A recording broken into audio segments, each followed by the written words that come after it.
Hello and welcome to 1 Hour SaaS. My name is Mubashir Iqbal. Everybody calls me Mubs. I'm building a SaaS business in just 1 hour a day. This is update for hour number 31 of building podcast ping, an uptime monitoring system built for podcasters. Today I focused on imposing the plan limits that we added, that we've had all along, but we weren't imposing before. And so you can see here, based on the plan that you're on, you can have different amounts of team members, different amount of podcasts, and we don't really have to impose anything here. This is just something we'll do in the back end.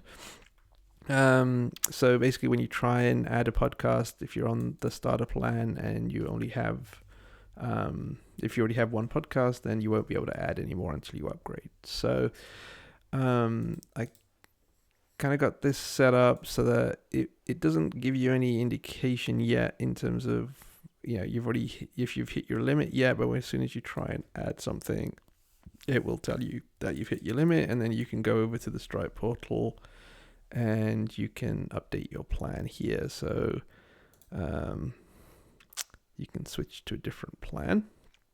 And obviously you don't have to do that. You can just go back and carry on. And then the same thing for your team settings. In this case, I needed to put a message in here, but it kind of tells you the same thing. And I kind of passed some messages around in terms of what limit was hit, so you can customize the sort of text there as well. So you'll kind of see, if you do it from here, I pass podcast and it says, you've reached the plan limits for your podcasts, and so you should upgrade. So just being a little bit helpful there in terms of why you landed on that page. So how does that work? This is usually a bit tricky in terms of how this works. So the way that I set this up, we have in the plans here, we have like which plans are used to sign up for on the Stripe side, and then I created a enum here that has the same plans but also has the plan information in it here, and then from the team you can get what the current plan is based on the what we have in the environment. It kind of loops over the subscription information that we have and pulls that out and then returns whatever the plan is. And then I made use of the Laravel policies. So if we go to the podcast policy, for example, I left the create one alone because that's more about, are you authorized to add a podcast? And in that case, if you just logged in that they're a member of a team, then yeah, absolutely, they're able to add a podcast. They're authorized. But have they reached a limit? Have they faulted on some other criteria? That's here what I do. So I get the team from the user, I get the plan from the team, and then if the number of podcasts exceeds the number of podcasts are allowed in the plan, or if it's less than, we allow it, and then otherwise we deny it in other cases. And then the same for the team policy. If you want to add a member, we kind of do the same thing, but here we're just counting how many users you've got, and then how many users are on that team, and then based on how many people are allowed into that team. So you can see in the podcast controller how this is actually implemented. If I'm trying to create a new podcast, I just do a check here to see if I can add a new podcast. And if it's not allowed, then I redirect to the billing page. And actually, in this case, I want to pass podcast over there. And I think because there's a couple of different ways that you can add a podcast. If you're using the API method instead of the manual method, I do the same check there.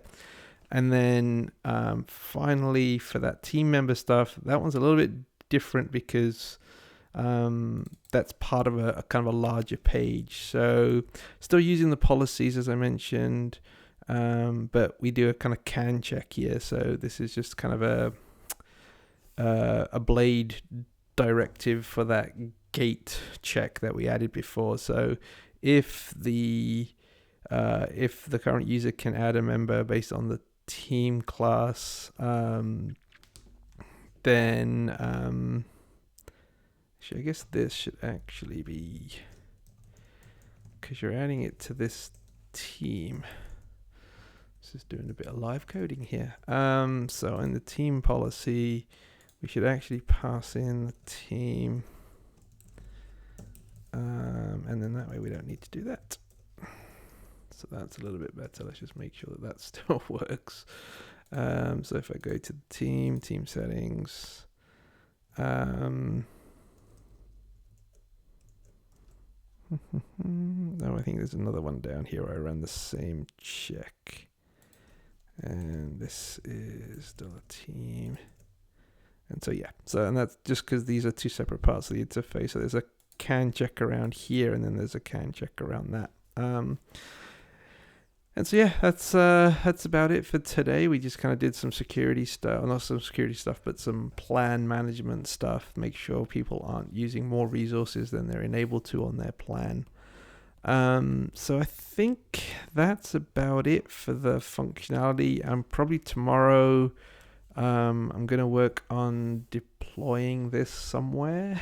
I haven't decided exactly how I'm going to host this yet, but I'll spin up a server and get it deployed. That shouldn't take me more than the hour that I need for that. And then we'll I'll probably still put a pass on it since everybody knows what the URL is. I want to make sure no people aren't hopping in there just yet, because I still want to make sure everything works the way that it's supposed to. There's going to be a lot of fiddling with the Stripe and setting up the plans and making sure that they're all synced and all that kind of stuff. So I'll get that deployed tomorrow, hopefully. And then I think, at that point, we'll just kind of run through again and just kind of make sure that everything works the way that it's supposed to. And I've got things like the newsletter to figure out, and like the blog, if we want to add that. Either we'll just hide those sections for now, or I'll work on adding those. But at least the site will be up and running, and then we can kind of figure out what to do next. All right. Thanks a lot for listening, and see you next time.